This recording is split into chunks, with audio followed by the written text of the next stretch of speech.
Hello friends, இன்றைக்கி நம்ம வந்து இஞ்சி டீ எப்படி போட போகிறதுன்னு பார்க்குறோம். இது வந்து 1/2 லிட்டர் பாலில் போட போகிறேன்.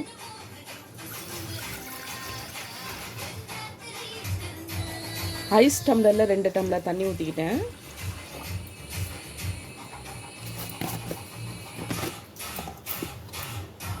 இது வந்து டீ தூள்.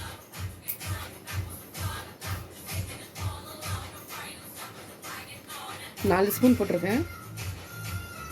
இஞ்சி நல்லா நசுக்கி வச்சுருக்கேன், தோல் நீக்கிட்டு.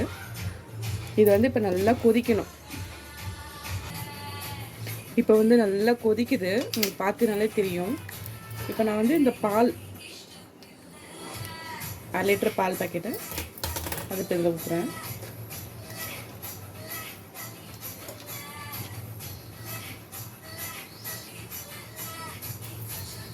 இந்த டைமில் டீ கொஞ்சம் வந்து மீடியமாக வச்சுக்கிட்டிங்கன்னா உங்களுக்கு வந்து பொங்கி வெளியே வராது. இது நல்லா பொங்கி வந்து நல்லா கொதிக்கணும். இப்போ வந்து கொதிக்க ஆரம்பிச்சிருக்கு பாருங்கள், நல்லா கொதிக்கணும். அந்த பச்சை வாசனைலாம் கொஞ்சம் போகிற அளவுக்கு நல்லா கொதிச்சிச்சு. பொங்கிறது தெரியுதா உங்களுக்கு? இப்போ வந்து ஃபில்டர் பண்ணிக்கலாம்.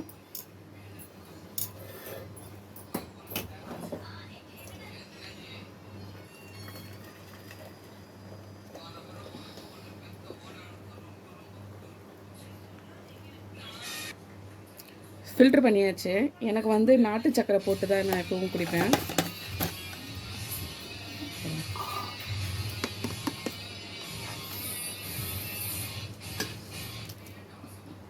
தெரியுதா? 1 ஸ்பூன்.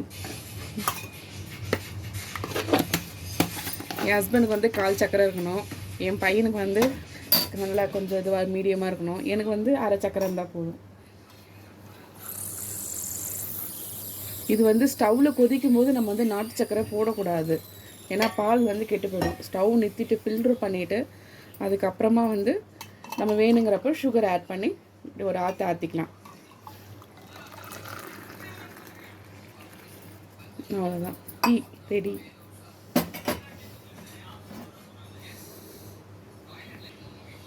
இது வேறு இஞ்சி டீ தான். இது வந்து இதில் வந்து மசாலா டீ இருக்குது, அது இன்னொரு நாள் சொல்லித்தரேன்.